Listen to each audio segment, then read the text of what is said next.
aberto.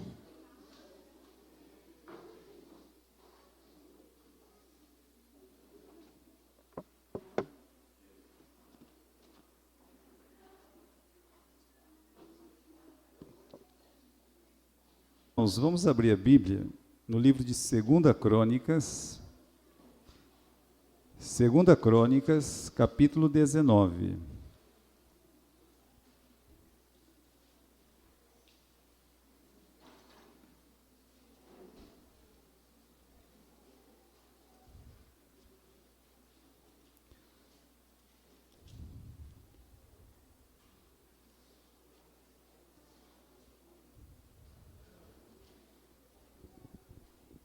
Segundo Crônicas, capítulo 19, verso 1. Josafá, rei de Judá, voltou em paz para a sua casa em Jerusalém. O vidente Jeú, filho de Anani, saiu ao encontro do rei Josafá e lhe disse: devias tu ajudar ao ímpio e amar aqueles que odeiam ao Senhor? Por isso virá sobre ti grande ira da parte do Senhor. Boas coisas, contudo, se acharam em ti, pois tiraste os postes sagrados da terra e dispuseste o coração para buscar a Deus. Vamos orar. Senhor, queremos colocar esse momento de mensagem nas suas mãos. Que o seu Espírito, Senhor, possa falar pela boca do seu servo, e o Espírito, Senhor, possa trabalhar no coração de quem está ouvindo a Tua palavra, que ela possa penetrar em seus corações. Nos ensine, Senhor, pela vida de Josafá. Em nome de Jesus. Amém. Irmãos, nós estamos numa sequência de personagens e nós falamos sobre Salomão, foi nossa última mensagem, né? Foi sobre Salomão. É claro que nós não vamos pegar cronologicamente esses personagens, mas alguns personagens eles se destacam nas Escrituras justamente pelas escolhas que eles fizeram. E um desses personagens entre os reis, porque são muitos os reis, eu queria destacar justamente o Josafá. O Josafá, e em que sentido a gente vai destacar o Josafá? É que Deus, quando Ele chama o Josafá aqui no capítulo 19, a história dele começa ali no capítulo 17, vai pelo capítulo 20, mas aqui no capítulo 19, Deus chama ele do lado e Deus faz essa pergunta para ele: devias tu amar aqueles que odeiam ao Senhor? Olha como é colocado o versículo 2 aqui para nós, né? Devias tu ajudar o ímpio e amar aqueles que odeiam ao Senhor? Isso aqui, meus irmãos, não é apenas uma pergunta. Isso aqui é uma chamada para um autoexame. Examine-se, pois, o homem a si mesmo. Então Deus está aqui falando para Josafá: Josafá, eu quero que você faça um exame agora da sua escolha. Que você faça um exame desse momento que você viveu, esse momento pregresso aí. Eu quero que você coloque isso no papel, você possa escrever isso aí, olhar, ler isso que está acontecendo na sua vida. Olha aí no espelho o que está acontecendo na sua vida. Por que Deus quer que ele olhe para a sua própria vida? Porque Deus, ele esperava coisas melhores de Josafá. Porque Josafá podia apresentar coisas melhores para Deus. Como nós também podemos, na nossa vida, apresentar coisas melhores para Deus, dentro da igreja, fora da igreja, do que aquilo que muitas vezes nós apresentamos. E Deus então está chamando o Josafá para essa introspecção, colocando na cabeça dele: olha bem o que você está fazendo. Isso num momento muito crítico da sua vida. A gente vai estudar já já esse momento crítico da vida dele. Irmãos, o livro de Hebreus tem essa frase para nós: mas de vós, ó amados, esperamos coisas melhores. É claro que Paulo está falando de Paulo, mas aqui também a palavra de Deus está falando que Deus, Ele quer que cada um de nós aqui como crentes, possamos escutar: de vós, ó amados, nós esperamos coisas melhores. Então Josafá é o homem de quem Deus esperava coisas melhores, e num momento da vida dele, ele fez escolhas que prejudicaram não somente a sua vida, mas ele prejudicou toda a sua descendência, por uma escolha não infeliz, né? Por uma escolha pessoal mesmo, talvez aquele momento de achar que Deus não é tão importante assim, as coisas espirituais não são tão importantes assim, mesmo os melhores homens, chega um momento na vida que fazem umas escolhas assim: será que essa coisa espiritual é importante? Será que não é? Então nós vamos estudar a vida de Josafá, mas ele, meus irmãos, ele começa bem, tá? Aliás, quando a gente pensa no contexto histórico de Josafá, é uma epopeia, é um monte de história dentro da história bíblica. Pelo momento que ele vive, veja só, ele é contemporâneo praticamente, né, um pouco para lá, um pouco para cá, de Elias, de Eliseu, do rei Acabe, de Jezabel. Irmãos, isso não são simples personagens das Escrituras. Eles fizeram história nas Escrituras. A palavra de Deus gasta capítulos para falar desses personagens que viveram nessa época de Josafá, como o profeta Elias. Irmãos, no tempo que Josafá estava lá, exercendo o seu momento de reinado, o Elias, ele estava brigando lá com os profetas de Baal, estava lutando, estava lá, tentando, meus irmãos, barrar o crescimento do baalismo no Reino do Norte. O Eliseu lavando as mãos do profeta Elias naquele período, depois ele vai assumir o lugar de Elias, quando Elias é transladado. Você tem o rei Acabe estava lá roubando a vinha do Nabote, fazendo males e males, prejudicando a nação, casando com Jezabel. Jezabel é aquela que persegue, que mata os profetas do Senhor, é um personagem ícone, porque ela vai aparecer lá no Apocalipse, símbolo de maldade. É nesse tempo que Josafá, ele está vivendo. E apesar de tudo isso, apesar de toda essa luta que está acontecendo no Reino do Norte, e envolvendo o profeta Elias, o profeta Eliseu, Jezabel, Acabe, de quem a Bíblia diz que foi o pior rei que havia em Israel, esse homem, ele começa bem. Ele, talvez olhando para os melhores momentos do pai dele, ele não começa mal não, ele começa bem. Então, nos primeiros anos do reinado de Josafá, o que ele escolheu? Ele escolheu priorizar a palavra de Deus. Isso é bonito no rei. É quase que difícil encontrar isso nas Escrituras. Olha só, é o primeiro passo dele no capítulo 17, se você pode voltar comigo aqui no capítulo 17, né, quando começa a história de Josafá. Então, ele toma providências. No versículo 4 diz que ele buscou o Deus de seu pai e andou nos seus mandamentos.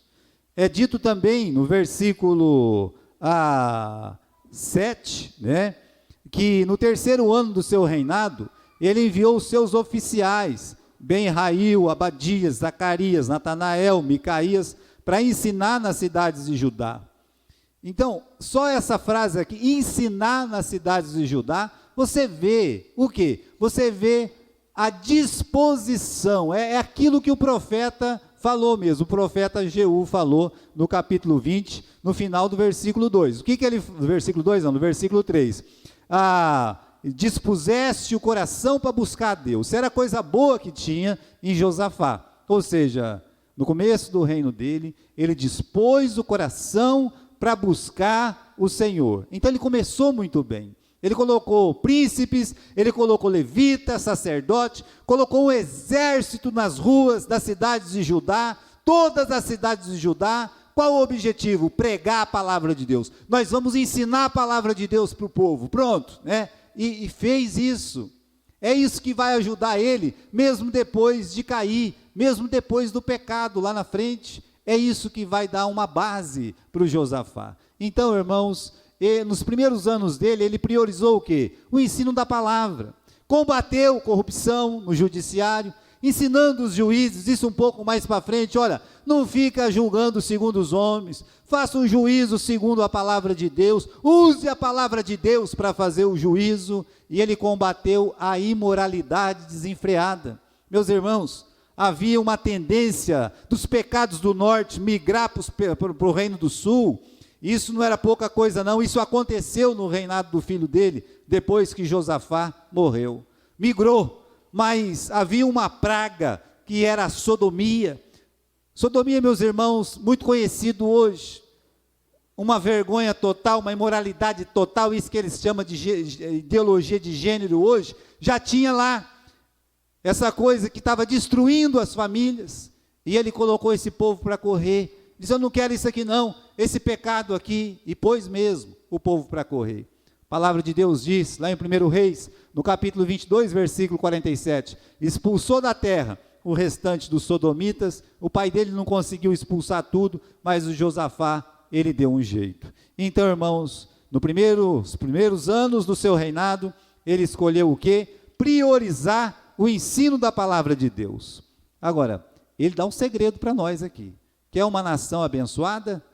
Eu quero que a minha nação seja abençoada. Então, o primeiro passo é o quê? Josafá, no capítulo 17, versículo 6, diz que ele exaltou o seu coração nos caminhos do Senhor. Primeiro, ele buscou a Deus. Um rei que busca a Deus. Um líder que busca o Senhor. Segundo, ele colocou um exército nas ruas para ensinar a palavra de Deus. Para fazer um juízo segundo a palavra de Deus. E qual o resultado? Resultado, irmãos, é esse aqui, que Deus confirmou o reino na sua mão, todo Judá deu presentes, teve riqueza, teve glória abundante, veio o temor do Senhor sobre todos os reinos da terra, não guerrearam contra Josafá. Eu quero lembrar os irmãos que aquele tempo era um tempo de guerra constante, a ponto de dizer assim, né? Houve guerra em todos os dias de Asa e Baasa, por exemplo, Asa era o pai dele, então o normal era guerra, o normal era confusão, e quando ele senta no trono, ele busca a Deus, ele teme a Deus, ele ensina a palavra de Deus, o que acontece? A mesma coisa que aconteceu no tempo de Samuel, houve uma blindagem, parece que Deus faz isso mesmo, Deus blindou aquele país, e não somente ele recebia presentes, ele estava indo muito bem, obrigado, mas também a palavra de Deus diz que o Josafá, ele não teve problemas externos, olha lá, diz que não guerrearam, quem não guerreou? Os reinos ao lado, ao redor, eles não fizeram guerra contra o Josafá, ele viveu em paz. Então, meus irmãos, quando a palavra de Deus, ela tem uma influência na vida das pessoas, tudo começa a mudar. Você quer mudar lá na tua casa, começa mudando você. Né? O pai, eu quero que a minha família muda. O pai não vem na igreja.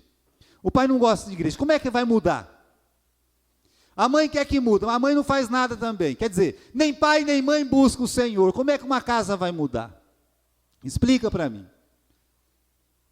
A gente quer mudança, olha para a palavra de Deus, ali nós encontramos mudança. O pai, a mãe, os filhos têm que buscar o Senhor, a família tem que buscar o Senhor, a nação quer mudar, ela tem que olhar para a palavra de Deus, ela não tem que olhar para a ONU, ela não tem que olhar para os outros países, não tem que olhar para quem tem bomba nuclear, não tem que olhar para nada disso, ela tem que olhar para Deus. Feliz é a nação cujo Deus é o Senhor. Josafá experimentou isso nos primeiros dias do seu reino, nos primeiros anos do seu reino. Isso foi uma bênção na vida dele. Agora, uma coisa importante, irmãos, é que o diabo está vendo que está em paz, o diabo está vendo que tem prosperidade no reino, o diabo está vendo que Josafá está dando certo, obrigado. O que ele vai fazer? Ele tem que pegar, sabe, o tridentinho dele, você está entendendo? Ele tem que pegar lá o jeitinho dele, a artimanha dele, e se não dá para destruir diretamente, se eu não consigo fazer com que a palavra de Deus entre no coração, nasce, brota e dá fruto, então o que eu tenho que fazer? Eu tenho que tentar destruir esses frutos. Como eu vou destruir esses frutos? Pela mistura. Pela mistura. Olha, capítulo 18 do livro de Crônicas. É tão triste ler aqui, meus irmãos, esse texto, porque diz no versículo 1, ora, Josafá tinha riquezas e tinha glória em abundância, riqueza e glória em abundância. Num tempo que poucos reis tinham isso, Josafá, sem guerra, sem nada, ele conseguiu riquezas e glória em abundância. E diz mais, que ele aparentou-se com Acabe, e ao fim de alguns anos, Acabe foi ter com ele em Samaria. E Acabe matou ovelhas e bois em abundância, para ele e para o povo que vinha com ele, e o persuadiu a subir com ele a Ramote de Gileade. Acabe, rei de Israel, perguntou a Josafá, rei de Judá, tu vais comigo para Ramote de Gileade? E respondeu Josafá, como tu és, sou eu, o teu povo é o meu povo, iremos contigo à guerra. Está aí, meus irmãos, essa frase triste, né? Uma escolha fatal, uma escolha errada, e ninguém forçou ele a nada, ele alia-se ao ímpio.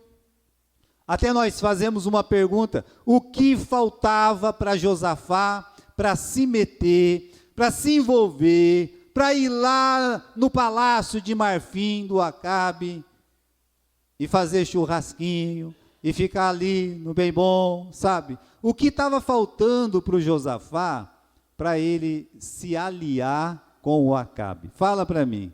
Nada, ele já tinha de tudo. O Espírito Santo está falando no versículo 1, ele tinha glória, ele tinha riqueza, ele não tinha que nada, ele não tinha que ir lá no palácio de marfim do Acabe, não. Então, irmãos, foram sucessivas e trágicas escolhas. Por quê?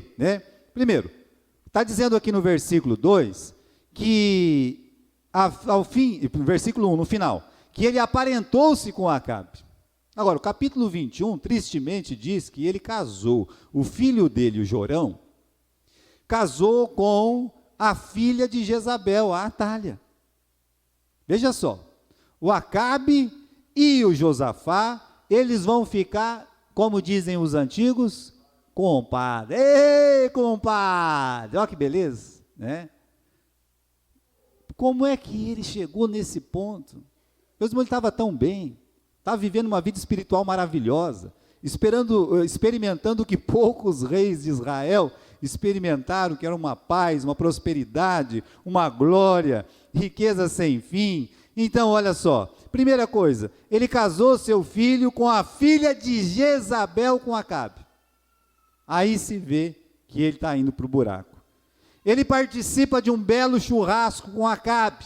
No churrasco, você sabe como é que é, depois de tantas vem uma conversa errada, vem uma palavra errada aqui, ali, aí o Acabe então olhou para o compadre dele e disse, vamos dar uns tapas aí no rei aí junto comigo? Vamos dar um sacode lá no rei da Síria? Vamos fazer isso aí? Você vai comigo, compadre? Né? Aí o compadre olha, fala, ô compadre, eu vou sim, olha, serei como tu, eu quero ser que nem você, o meu povo vai ser seu povo. Está vendo só? Conversa errada, de lugar errado, com pessoas erradas. Não pense que você ou eu, por exemplo, posso pensar que somos melhores do que o Acabe, se frequentarmos o quê? Esse tipo de conversa, esse tipo de festa, essas coisas assim. Nós não somos melhores do que Acabe, porque Acabe tinha boas coisas para apresentar. Talvez nós não temos essas coisas que Acabe tinha. Ele aceita a proposta. Mesmo o profeta de Deus na frente dele falando assim, olha, vocês vão perder a batalha. Eu vi o exército de Israel sem pastor, ou seja, a coisa está feia, né? Vocês vão ser derrotados. O Acabe vai morrer, se o Acabe voltar vivo, eu não me chamo mais Micaías, né? O profeta falou, o Acabe mandou prender o profeta, correto? E o Josafá, entre ouvir o profeta de Deus e ouvir o compadre, ele ouviu quem? O compadre. É a aliança, é esse churrasco aí. Você toma muito cuidado, viu? Com quem você faz as suas festas. Eu tenho até medo de crente que vai para muita festa. Olha o que Josafá diz no versículo 3, lá no final. Serei como tu és. Empenhou sua palavra para Acabe, marido de Jezabel, praticantes de idolatria. E que mais? Matadores de profetas de Deus. Como é que alguém diz, serei como tu? Jamais, irmãos, jamais. Jamais o cristão pode dizer ao ímpio, serei como tu és. O cristão, ele não pode fazer isso. Ele é uma nova criatura, ele não pode olhar para o ímpio e dizer, eu sou como você. Não é. Não pode ser. Não é tudo igual. Um tem o Espírito Santo, o outro não tem. Um é lavado pelo sangue de Jesus Cristo, o outro não é. Um creu que Cristo morreu na cruz para salvá-lo, o outro não. Não é a mesma coisa. Então jamais podia dizer, serei como tu. Você quer ser como quem? Você quer ser como aquela pessoa ímpia que passa lá na televisão? Você quer ser como aquele artista? Você quer ser como aquele jogador? Você quer ser como o ímpio? Não, você não queira ser como o ímpio, não. Queira ser como Jesus Cristo. Ser a imagem e semelhança de Deus é olhar para Jesus e dizer assim, ó, eu quero ser como Cristo foi. Essa história sempre se repete. Qual história? Ah, eu vou ser como tu és. O crente falando para o ímpio, eu vou ser como tu és. Quando você se envolve num relacionamento amoroso com o ímpio, você está dizendo, eu sou como tu és. Serei como tu. Está dizendo, eu estou aqui em aliança. Quando nós nos sujeitamos, nos submetemos a esses encontros, a essas festas, com pessoas ímpias, devassas, conhecidas como ímpias e devassas, você tem que fugir disso. Não tem coisa boa aí. Eu tive um baile da formatura, eu não fui. Eu não fui. Nunca fui. Sabe por que eu nunca fui? Porque eu era um crente. E alguém podia olhar e dizer assim para mim, mas rapaz, o que você está fazendo aqui? Você não é crente? Mas tinha vontade? Claro que eu tinha. Eu era jovem também. Eu tinha vontade.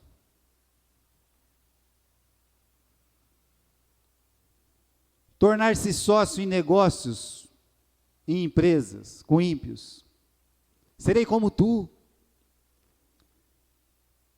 Quando você entra numa questão belicosa, iniciada, promovida por aqueles que não amam a Deus.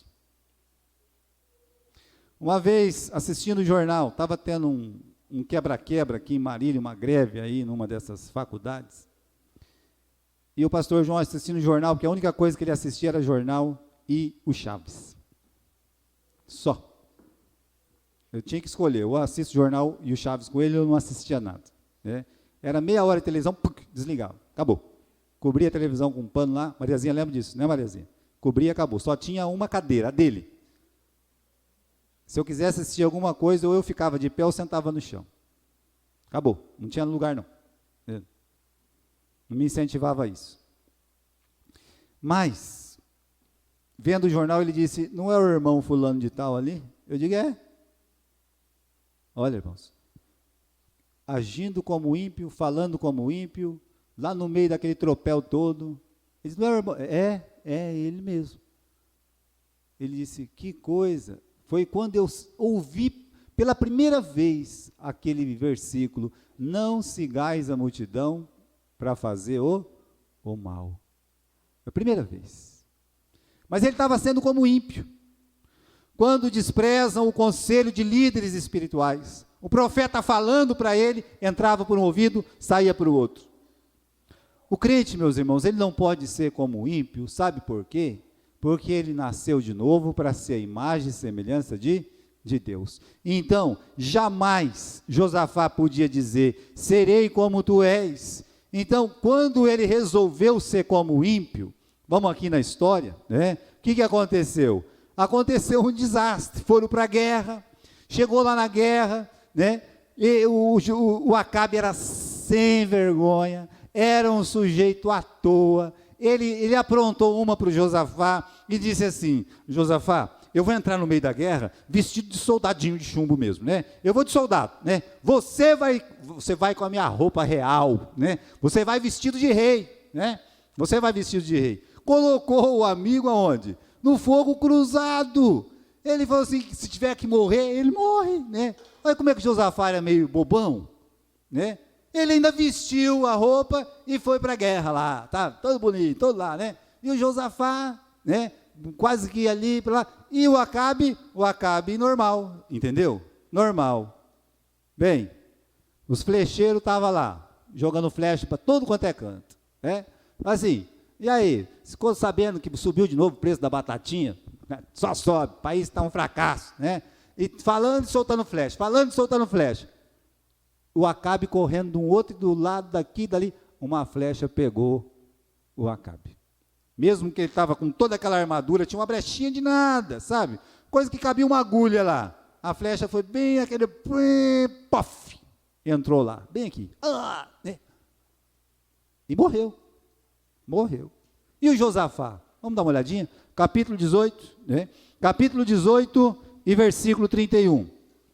Vendo os capitães dos carros a Josafá, pensaram: é o rei de Israel, pelo que se voltaram para atacá-lo, mas Josafá clamou, e o Senhor o ajudou. Deus os desviou dele. Olha o susto. Olha o rei de Israel aí, vamos, pega ele, pega.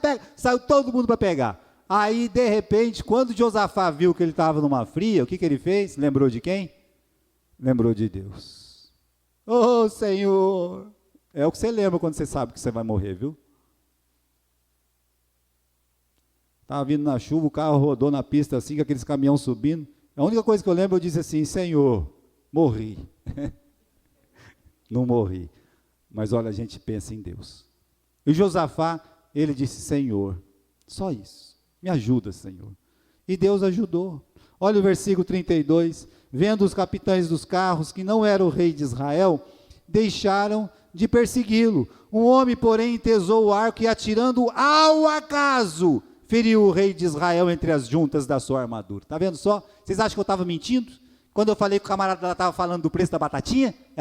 Não. Ao acaso, jogando, né? Não sabia nem quem ia pegar. Pegou em quem tinha que pegar. Ser como ímpio fez Josafá tomar o maior susto em sua vida. Realmente ele não esperava passar por aquele medo. Ele nunca tinha ido numa guerra, irmãos. Coitado de Josafá.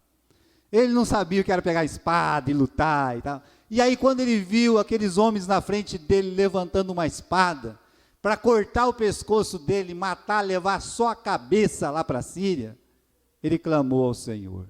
Que medo, que susto que ele passou. E aí ficou na cabeça dele então a imagem do compadre sangrando lá naquele carro, e ele voltou embora para casa. Irmãos, o susto foi grande, mas ele não morreu. O mais triste dessa escolha de Josafá não é ele ter sido confundido com o ímpio. Eu quero lembrar o seguinte: se você tomar atitude, ou mesmo dizer, eu sou como ímpio, eu quero viver como ímpio, olha, eles vão pensar que você é o ímpio. Não pensaram que ele era o rei de Israel? Se você quer viver assim, é assim que as pessoas vão te ver. Agora, além do susto, aquela escolha trouxe consequências irreparáveis na vida da família dele. O filho dele, o Jorão, ele, de repente, todos os inimigos se levantaram contra ele. A idolatria tomou conta do seu reino. Ele mesmo favoreceu a idolatria. Por quê, pastor? Por quê? Porque ele estava ali, o vô dele era o Acabe, a Jezabel. Como podia ser diferente? Não tinha jeito de ser diferente, meus irmãos. O vô não, o sogro. Ele colocou no reino de Judá todas aquelas coisas erradas que tinha no reino de Israel. E a Bíblia diz que ele morreu com uma doença triste, todo levado à breca lá. E depois que ele morreu, a filha da Jezabel assumiu o trono. e matou todos os irmãos, os filhos. Olha, ela matou toda a descendência de Davi, com exceção de um que foi escondido no templo. Valeu a pena ficar com o padre lá do Acabe? É assim? Às vezes, irmãos, não acontece nada agora, mas lá na frente, se a pessoa casar com um ímpio, os filhos vão ser o quê? Crente ou descrente? E aí? Quem vai saber, não é verdade? É por isso, você não se alie, não fique assim, se envolvendo com os ímpios na sua impiedade. Continuando, meus irmãos, depois do susto, Deus, ele então entra no capítulo 19, que nós lemos a princípio. Deus revelou a sua decepção com Judá. Ele voltou para Jerusalém, no capítulo 19, versículo 1, ele voltou em paz, voltou para sua casa, assustado, derrotado, né? Cheio de vergonha. É isso que o pecado faz, nos faz ficar derrotados, cheios de vergonha. E ele levou essa sacudida do profeta Jeú. Qual sacudida? Essa frase, do versículo 2. Devias tu ajudar o ímpio e amar aqueles que odeiam ao Senhor? Então, nessa frase, devias tu, o que a gente deve entender? Que Deus está triste, que Deus está decepcionado. É como se Deus estivesse dizendo: eu não esperava isso de você.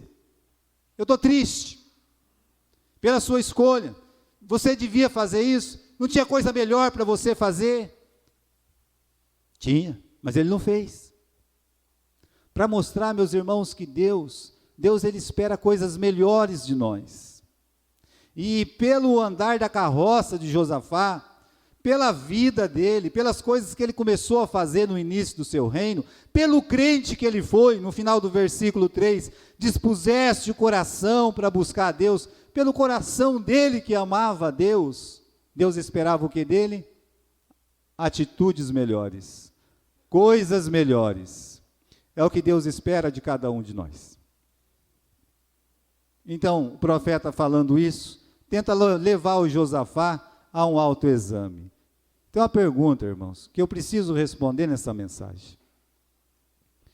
Deus fica triste conosco? Pode isso?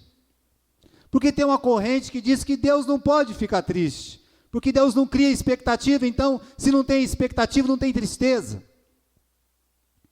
Não, Deus não se sujeita a ficar triste com ninguém, não. Bem, é uma corrente. Deus não vai ficar decepcionado, nada que você fizer atinge o coração de Deus.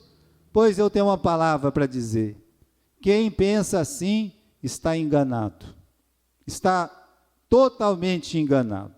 Deus realmente não cria expectativa, nem precisa criar, Ele sabe de todas as coisas, mas Ele se permite ao pesar. É isso que muitas pessoas não entendem. Como Ele se permitiu ao caos, como se Ele permite a Ele próprio não executar a sua vontade de desejo, colocando a vontade decretiva acima da vontade de desejo. Então, Deus ele fica triste, sim. Jeremias apresenta um Deus triste. No capítulo 18, Deus chega ao ponto de dizer: se tivesse uma estalagem, eu ia colocar vocês na estalagem e ia dar no pé, eu ia sumir. Sabe por quê? Porque Deus disse: o meu coração está triste. Capítulo 18 do livro de Jeremias. Capítulo 18 e 19. Deus ele chega a falar isso. Já pensou? Deus fica triste, sim. Jesus, quando ele viu Jerusalém negando ele subiu no monte, o que ele fez? Ele devia estar muito feliz, não é verdade? Devia estar rindo à toa, sabe? Totalmente satisfeito. Não. A Bíblia diz que ele subiu lá e começou a fazer o quê? A chorar. Meus irmãos, ele chorava de tristeza. Jerusalém, Jerusalém, quantas vezes eu quis ajuntá-los, como a galinha junta os seus pintainhos, e tu não quiseste. Então havia uma tristeza, uma ferida no coração de Jesus. Acha mesmo que Jesus olha para Judas e diz: amigo, com um beijo me traz? Há uma alegria em Jesus em dizer isso? Será que a Bíblia está errada quando diz assim, não entristeçais o Espírito Santo de Deus? O Espírito Santo é Deus. Deus fica triste, sim. Depois do susto, meus irmãos, é que Josafá, ele passa a produzir coisas melhores. Ele volta a ser o velho Josafá. Vamos aí no capítulo 19, no versículo 4, depois daquele puxão de orelha. Habitou Josafá em Jerusalém e tornou a passar pelo povo desde Berseba até a região montanhosa de Efraim, fazendo que voltasse ao Senhor, Deus de seus pais. Olha o Josafá, ele volta a ser o velho Josafá, aquele homem que tem o coração, que ama a Deus. Ele volta a cuidar do povo. Essa frase, passou de Berseba até as montanhas de Efraim. Não podia mais dizer de Berseba a Dan, porque de Berseba a Dan é o Reino Unido. Agora, de Berseba até as montanhas de Efraim é o Reino do Sul, é o reino que ele reinava. Todas as cidades, ele foi de cidade em cidade, vilarejo em vilarejo, todos os lugares para fazer o quê? Falando para as pessoas, voltem para Deus. Leiam a Bíblia. Temam ao Senhor, façam a vontade de Deus. Ele passou de cidade em cidade. Então, ele foi um rei fisicamente presente. Ele não tinha mais tempo para ir lá no palácio de marfim, não. Não tinha mais tempo para isso. Jezabel estava viva, ela não morreu. E ele não ficou lá indo cheirar Jezabel, não. Foi um rei espiritualmente responsável. Por quê? A preocupação dele voltou a ser a palavra. Chamou os juízes. Gente, vamos executar a coisa certa. Vamos fazer o que a Bíblia manda. Ele tinha uma palavra para o seu povo que nós encontramos lá em 1 Reis 19:11. O Senhor, Ele será com os bons. Ele tinha isso no coração dele. Deus vai agir na vida daquelas pessoas que temem o nome dele. E assim foi, irmãos. Por quê? Porque depois desse susto, ele volta a ser aquele homem que escolheu servir a Deus. Então, atitudes melhores atraem o quê? Resultados melhores. Coloca isso na sua cabeça. Quando você faz o que é certo, as coisas costumam dar o quê? Costuma dar certo. Quando você faz as coisas erradas, o que vai acontecer? As coisas erradas vão acontecer. Quem cedo busca o mal acaba encontrando, mas quem cedo busca o bem o encontrará, diz o livro de Provérbios. Então o Josafá, nessa volta dele, desse susto que ele levou, ele volta a amar o seu povo, a estar perto do seu povo, a levá-los até a Deus, que ele ama a Deus. Então ele está vivendo novamente essa lua de mel espiritual com o seu povo. Aí eu pergunto de novo, quando você está bem com Deus, quando você está servindo a Deus, fazendo a vontade de Deus, quem é que vem xeretar a tua vida? O diabo, Satanás, o inimigo de nossas almas. Já tinha feito isso tentando misturar Josafá com Acabe, agora não dá mais para fazer isso. O Josafá está vacinado. Então, se eu não posso com ele, vamos nos ajuntar a ele. Se eu não consigo mais me ajuntar a ele, o que eu tenho que fazer? Vamos eliminá-lo, tá? Vamos eliminá-lo. Então, imediatamente, a essas atitudes de Josafá, o inimigo de nossas almas, Satanás, levantou 3 nações para combater o rei Josafá. No capítulo 20, diz no versículo 1, depois disso, os filhos de Amon, os filhos de Moabe e alguns meunitas vieram pelejar contra Josafá. Então vieram alguns e disseram a Josafá: Rei, vem contra ti uma grande multidão do outro lado do mar. Coitado do Josafá. Não dá dó do Josafá? Pensa num homem que nunca foi numa guerra. Pensa num homem que nunca foi numa guerra e apanha, perde, leva um susto medonho, quase perde o pescoço, cuja última imagem é o compadre chorando, gritando, vou morrer, todo ensanguentado em cima daquele carro.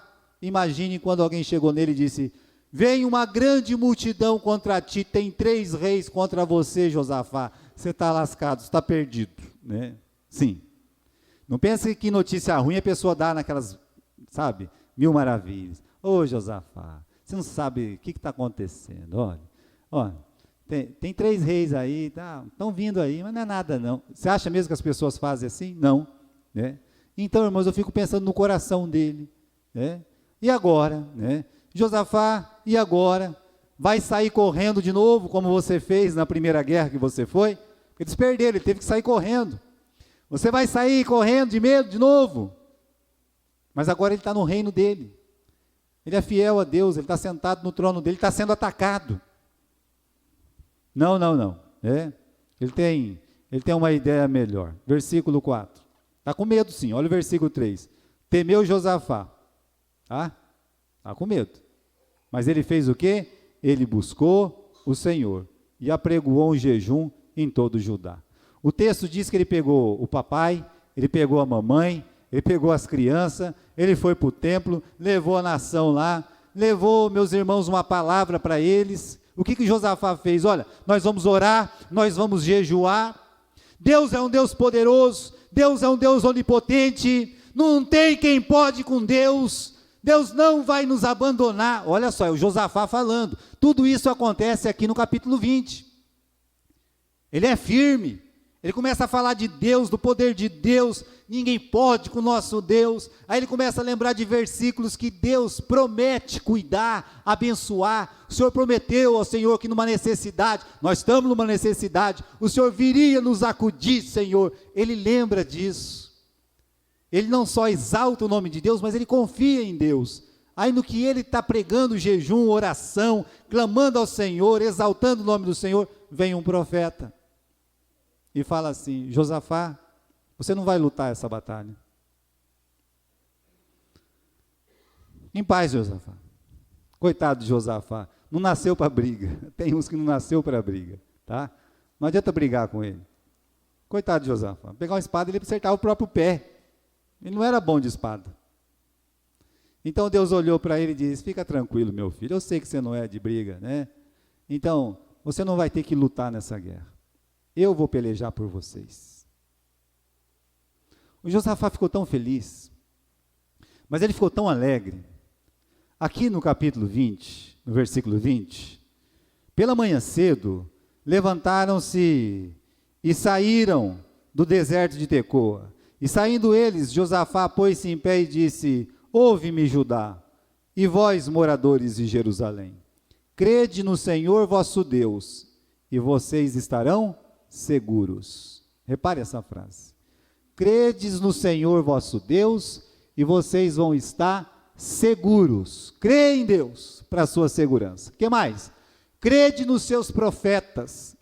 Lembra da primeira guerra? Ele deixou de escutar quem? O profeta. Agora não. Ele diz: acredite no que os profetas estão dizendo, e vocês vão prosperar. Ou seja, acredite na palavra de Deus para ter prosperidade espiritual na vida de vocês. E qual foi o resultado? Vitória total e completa. É a mesma coisa as duas coisas? Mas foi uma vitória, meus irmãos, que eles não colocaram a mão na arma, nada. Enquanto eles estavam, olha como o versículo que segue, no versículo 21, né? Tendo eles tomado conselho com o povo, ordenou cantores para cantarem ao Senhor e louvarem. É por causa do esplendor da santidade. Enquanto saíram na frente do exército, dizendo: rendei graças ao Senhor, pois o seu amor dura para sempre. Quando começaram a cantar e dar louvores, o Senhor pôs emboscadas contra os homens de Amon, de Moabe e do monte Seir. Estão vendo só? Eles estavam cantando, eles estavam orando, louvando a Deus, todos felizes, contentes. Enquanto eles estavam lá cantando para Deus, como coral e vocês aqui cantando ao Senhor, né? Louvai o nome do Senhor. Então, quando eles estavam louvando o nome do Senhor, o que aconteceu lá? Lá no outro arraial dos inimigos, um estava matando o outro. Acabou. Quando nós temos atitudes melhores, nós vamos atrair resultados melhores. Deus espera coisas melhores. Sabe por quê? Porque Ele quer o melhor para você. É por isso. Ele quer que você produza coisas melhores. Porque Ele quer coisas melhores para você. O contrário também é verdadeiro. Produzindo coisa ruim, o que vai acontecer? Coisa ruim. Inevitavelmente. Então aprenda essa lição. A lição de Josafá. Quando ele produziu coisas melhores vieram para a sua vida. E tem uma coisa que é melhor que tudo. Não tem uma coisa melhor do que essa, que é ter Jesus Cristo no coração. Isso aí, meus irmãos, quem já tem sabe como é. Aquela pessoa que já entregou a sua vida para Jesus, ela sempre tem os seus dias de Josafá. Ela vai querer realmente produzir coisas melhores, porque Deus está falando no seu coração todos os dias, através do Espírito Santo. Aquela confiança na palavra do Senhor, naqueles homens e mulheres que Deus usa, para quê? Para orientar espiritualmente. Então, aquele que já tem Jesus Cristo, sabe que vida maravilhosa ele tem, depois do dia que ele entregou a sua vida para Jesus. Mas isso também é um chamado. É um chamado para quem não tem Jesus Cristo. Porque muitas pessoas ainda não entregaram suas vidas a Jesus. Nunca disseram: Senhor Jesus, vem morar no meu coração. Por que ele tem que vir morar no meu coração? Porque se ele não vier, você vai para o inferno. Você, como pecador, você está caminhando para o inferno. Deus não quer que você vá para o inferno. Deus mandou Jesus morrer na cruz, no seu lugar, para você não ir para o inferno. Mas para você não ir para o inferno, você tem que crer em Jesus Cristo como único e suficiente Salvador. Aí você está pronto para as coisas melhores, quando você tem Cristo. Então, meu amigo, se você nunca entregou sua vida para Jesus, você tem que fazer isso. Baixa a sua cabeça, onde você está, fala com Deus e entrega a sua vida para Jesus. Vamos orar ao Senhor? Senhor nosso Deus, nós agradecemos a bênção, Senhor, de ter a sua palavra. Agradecemos, ó Deus, que o Senhor tem cuidado do seu povo, da sua igreja, as bênçãos que temos tido como filhos seus. Temos falhas, ó Deus, nos ajude a vencer em nossas falhas. Mas agora, Senhor, eu peço por aqueles que ainda não têm Jesus Cristo. Aqueles, Senhor, que nunca em suas vidas eles fizeram uma profissão de fé. Mas que nesta noite, Senhor, eles podem fazer isso. Entregar as suas vidas a Jesus. Que nesta noite, Senhor, eles estejam com o coração quebrantado. Que possam mesmo, Senhor, entregar e dizer: Senhor Jesus, vem morar no meu coração. Toca no coração, Senhor, daqueles que ainda não te conhecem. É o que nós pedimos, em nome de Jesus. Amém.